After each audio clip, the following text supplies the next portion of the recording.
کو کوئی مقام نہیں دیا گیا تھا، وہ ایک استعمال کی چیز سمجھی جاتی تھی، بلکہ اس کو انسان بھی نہیں سمجھا جاتا تھا، اور اس کا عبادت میں بھی کوئی مقام و مرتبہ نہیں رکھا جاتا تھا۔ یہ کہا جاتا تھا کہ یہ تو ایک جانور ہے اور اس کی کوئی دوسری حیثیت نہیں ہے، بلکہ یہاں تک اس میں یہ رواج تھا کہ کسی کے یہاں کوئی لڑکی پیدا ہوتی تھی، کوئی بچی پیدا ہوتی تھی، تو اس کو زندہ دفن کر دیا جاتا تھا، اور اس پر ان کو کوئی افسوس بھی نہیں ہوتا تھا، بلکہ زندہ دفن کرنا ان کے لیے ایک عزت کا سبب تھا۔ اسے عزت سمجھا جاتا تھا کہ جس نے اپنی بیٹی کو زندہ دفن کر دیا، اس نے گویا کہ نحوست سے چھٹکارا پا لیا ہے۔ مرد کا جب انتقال ہو جاتا تھا تو عورت کو بھی زندہ جلا کر اسی کے ساتھ دفنا دیا جاتا تھا، ستی کر دیا جاتا تھا۔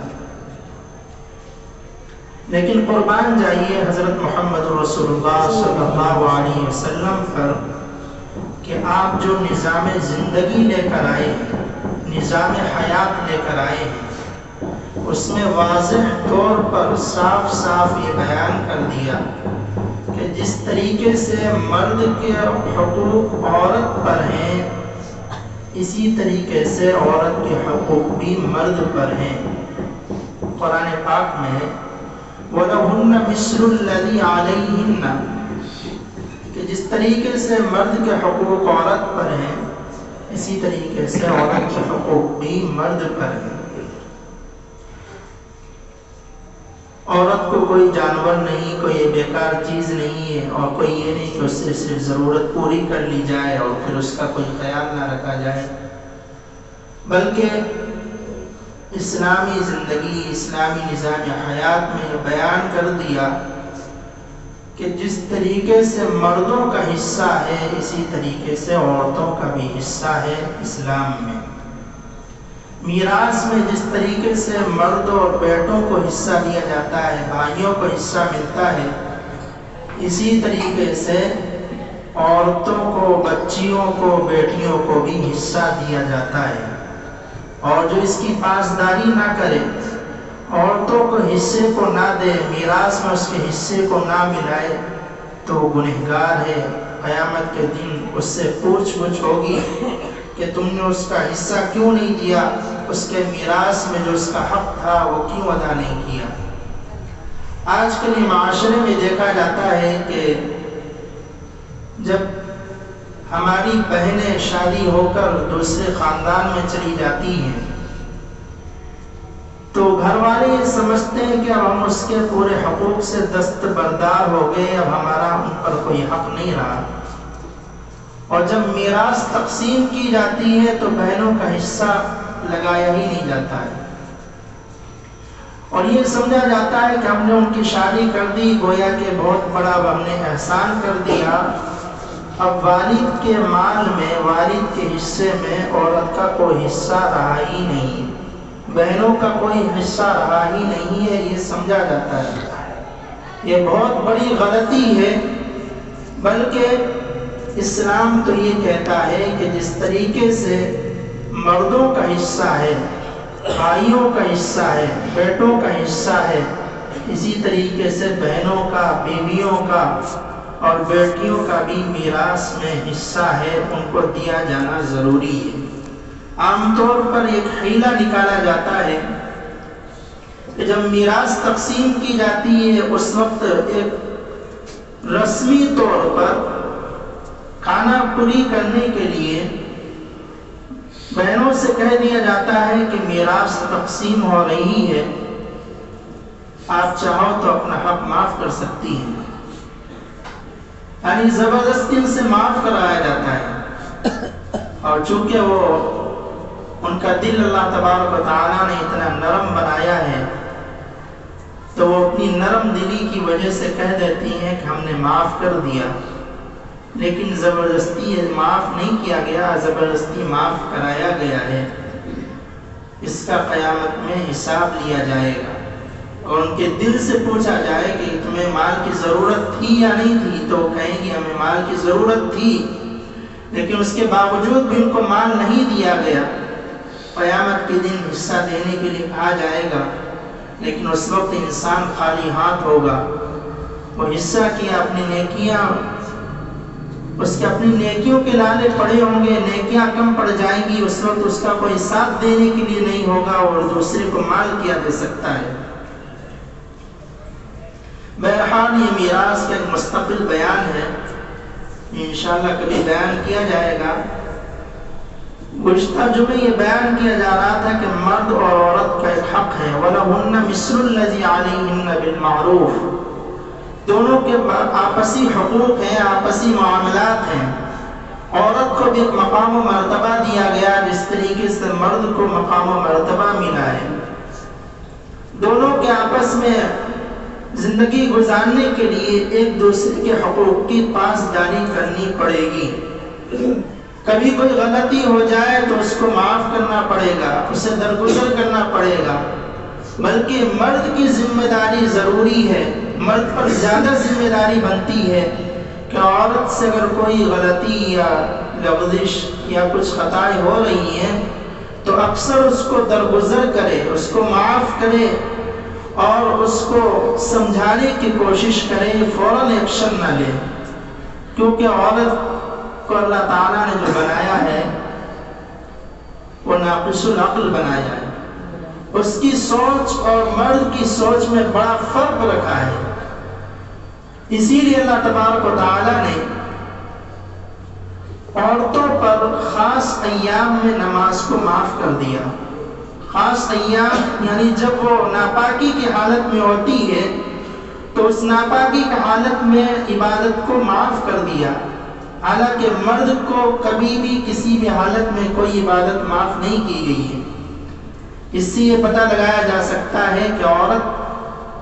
ناقص العقل ہے، اور جب اس کا خاص ایام جب چلتے ہیں تو اس کا دماغی توازن صحیح نہیں رہتا ہے، دماغی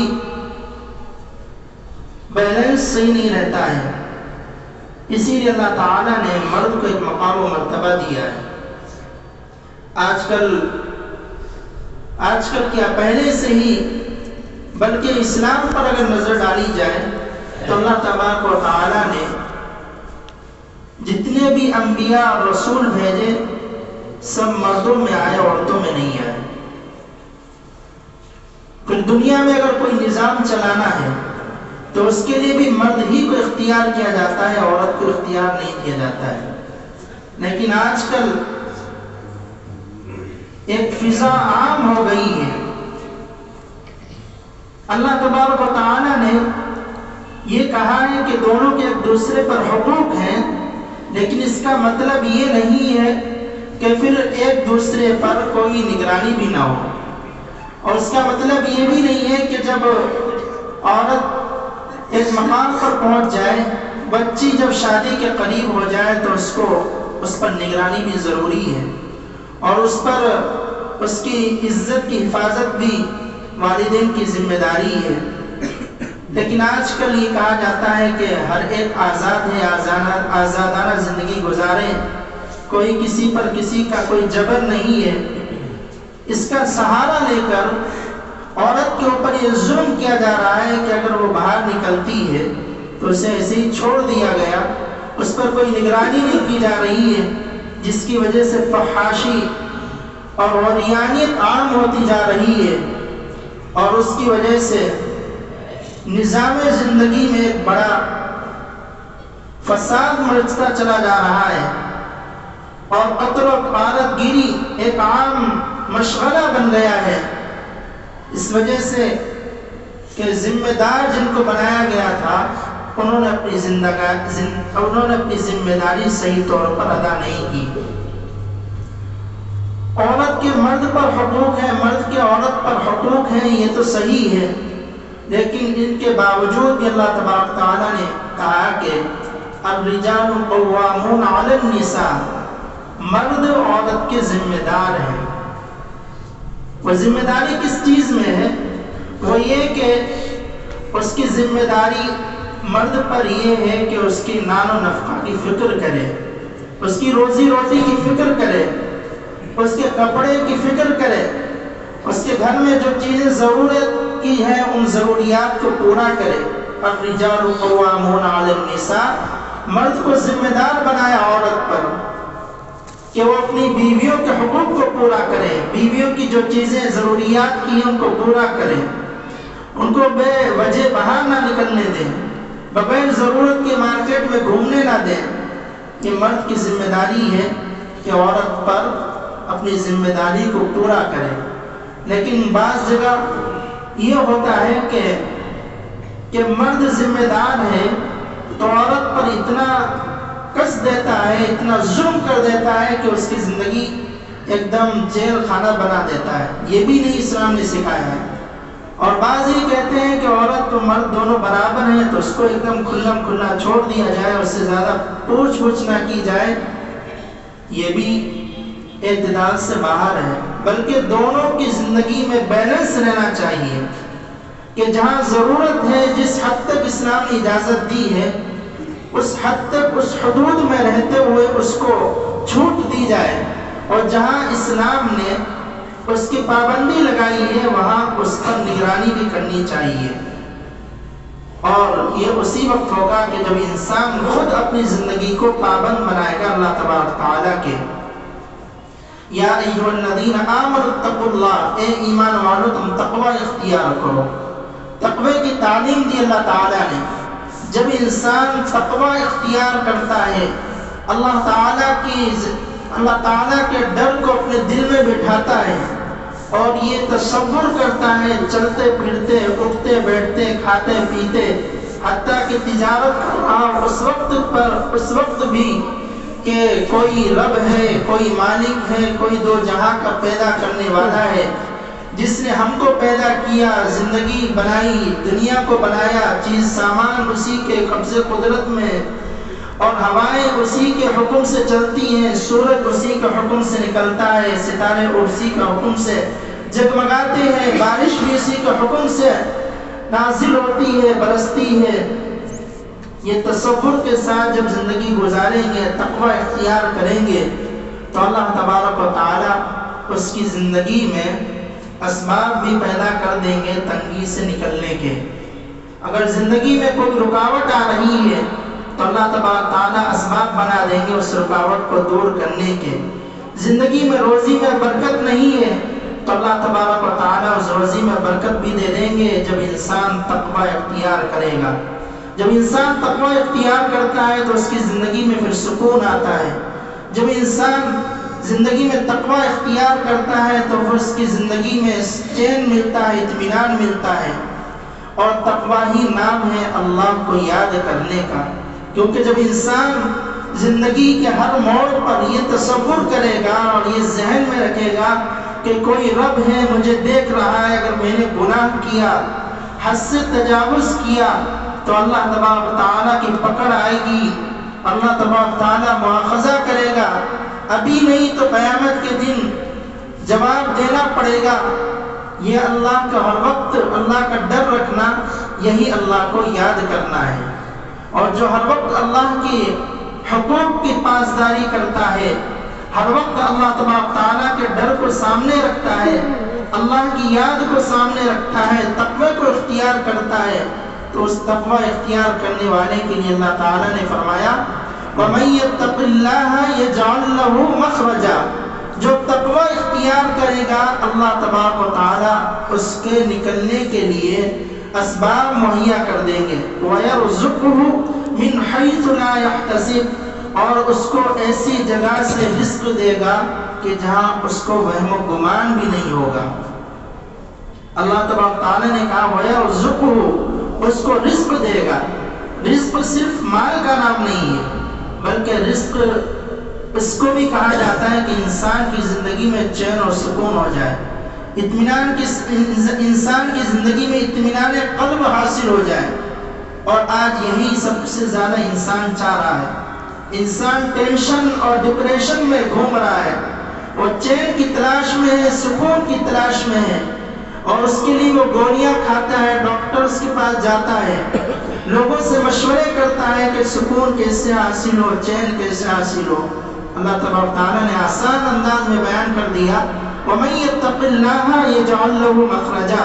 جو تقوی اختیار کرے گا اللہ تعالیٰ اس کو تنگی سے نکال دے گا، اور تنگی سے صرف نکالنے ہی پر منحصر نہیں کیا بلکہ کہا وَيَرْزُقْهُ مِنْ حَيْثُ لَا يَحْتَسِبُ، اور ساتھ میں اس کو رزق بھی دے گا۔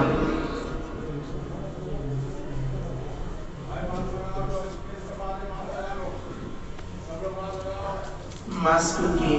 تلقین کی جا رہی ہے، ماسک لگا لیں، باہر پولیس والے آئے ہیں، جن کے پاس ماسک ہے وہ ماسک لگا لیں، جن کے پاس ماسک نہیں وہ رومال باندھ لیں۔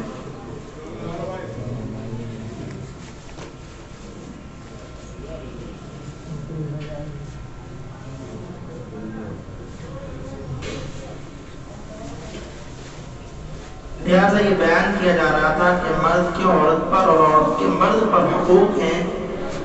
اس کو پورا کرنا ضروری ہے۔ جب ان کو پورا نہیں کیا جاتا ہے تو آپس میں ناچاکی پیدا ہوتی ہے، لڑائیاں پیدا ہوتی ہیں۔ تو جب لڑائی کی نوبت آ جائے تو قرآن پاک کہتا ہے فَعِزُوهُنَّ، کہ ان کو آپس میں نصیحت کرو۔ جب میاں بیوی میں آپس میں جھگڑا ہو جائے تو آپس میں نصیحت کرنے کا حکم دیا ہے۔ آج نصیحت تو چھوڑی، کوئی غلطی ہو جاتی ہے تو ڈائریکٹ ڈنڈا اٹھایا جاتا ہے اور جھاڑو سے اس کا فیصلہ کیا جاتا ہے۔ قرآن پاک نے یہ اصول نہیں بتایا، قرآن نے کہا ہے کہ سب سے پہلے فَعِزُوهُنَّ، اس کو نصیحت کرو۔ اگر نصیحت سے نہیں مان رہی ہے فَاهْجُرُوهُنَّ فِي الْمَضَاجِعِ، اس کا بستر الگ کر دو، اس کو الگ کمرے میں کر دو اور تم الگ کمرے میں سو۔ فَاهْجُرُوهُنَّ فِي الْمَضَاجِعِ وَاضْرِبُوهُنَّ بِالْمَعْرُوفِ، اگر بستر الگ کرنے کے بعد بھی وہ نہیں سدھر رہی ہے تو پھر اسلام اور قرآن یہ کہتا ہے وَاضْرِبُوهُنَّ بِالْمَعْرُوفِ، پھر اس وقت اس کی پٹائی کر سکتے ہیں، لیکن پٹائی ایسی اندر دھند نہیں کہ جہاں اٹھایا جس سے جو چیز ہاتھ میں آئی اٹھا کر مار دی، بلکہ اللہ تعالی نے کہا وَاضْرِبُوهُنَّ بِالْمَعْرُوفِ، اس کو مارو لیکن بالمعروف، صحیح طریقے سے مارو۔ کہیں یہ نہیں کہ آنکھ پھوڑ دی اور ہاتھ توڑ دیا، پیر توڑ دیا، کہیں ایسی جگہ مارا کہ جس سے اس کی زندگی خراب ہو گئی۔ اس طریقے سے مارنے سے اسلام نے منع کیا ہے۔ وَاضْرِبُوهُنَّ بِالْمَعْرُوفِ، ان کو مارو لیکن ہوش میں رہ کر مارو، ہوش و حواس کے ساتھ مارو۔ وَاضْرِبُوهُنَّ بِالْمَعْرُوفِ، پھر یہ اسلام نے بتایا کہ اس کے بعد بھی اگر دونوں آپس میں نہیں مل رہے اور عورت نہیں سدھر رہی ہے تو پھر دونوں کے خاندان میں سے ایک ایک مرد کو بلایا جائے اور آپس میں فیصلہ کیا جائے اور حکم بنایا جائے۔ وَحَكَمًا مِّنْ أَهْلِهِ وَحَكَمًا مِّنْ أَهْلِهَا، مرد کے خاندان سے ایک آدمی، عورت کے خاندان سے ایک آدمی کو بلایا جائے۔ ایک ایک حکمن کہا ہے، حاکموں نہیں کہا کہ بہت سارے حکم، بہت سارے لوگ آ جائیں، پورا گھر بھر جائے، اور عورت کے گھر سے بھی پورا خاندان آ جائے، مرد کے طرف سے بھی پورا خاندان آ جائے، تو اس وقت یہ فیصلے نہیں ہوں گے، اس وقت پھر وہ لڑائیاں ہوں گی اور دونوں کے آپس میں پھر غلطیاں نکالی جائیں گی۔ لہٰذا جب کوئی ایسا معاملہ آ جائے تو 2-3 زیادہ سے زیادہ 10 آدمی جمع ہوں اور پھر فیصلہ کریں، معاملے کو حل کرنے کی کوشش کریں۔ آج معاملے کو حل نہیں کیا جاتا ہے، معاملے کو بڑھایا جاتا ہے، اس میں طول دیا جاتا ہے، اس کو لمبا کیا جاتا ہے، خاندان والے پھر جمع ہوتے ہیں اور پھر آپس میں لڑائیاں اور بڑھتی چلی جاتی ہیں۔ جہاں سلجھانے کا حکم دیا گیا تھا وہیں اور الجھا دیا گیا، اور الجھانے کی وجہ سے دونوں کی آپس کی زندگی خراب ہو گئی۔ لہٰذا دونوں کے آپس میں حقوق ہیں، پھر اس کے باوجود بھی اگر ایک دوسرے کی زندگی نہیں بن رہی ہے تو پھر اللہ تبارک تعالیٰ نے کہا کہ پھر ایک دوسرے کو طلاق دے سکتا ہے۔ مرد عورت کو طلاق دے سکتی ہے۔ پھر اس طلاق دینے کے اصول کیا ہیں، کن اصول کے بنا پر طلاق دی جائے گی، کتنی طلاق دی جائے گی، طلاق کا اصول کیا ہے، کن مرحلوں میں دی جائے گی، کیا ایک ساتھ پوری 3 دے دی جائے گی یا ایک دی جائے گی، لیکن ایک وہ کس وقت دی جائے گی، پاکی کی حالت میں دی جائے گی یا ناپاکی کی حالت میں دی جائے گی، یہ بھی مستقل اس کا بیان ہے۔ پھر ایک طلاق دینے کے بعد کتنی مدت گزرنی چاہیے، اس کو بھی قرآن پاک نے بیان کیا تفصیل کے ساتھ. وقت کی قلت ہے، انشاءاللہ اس کو آئے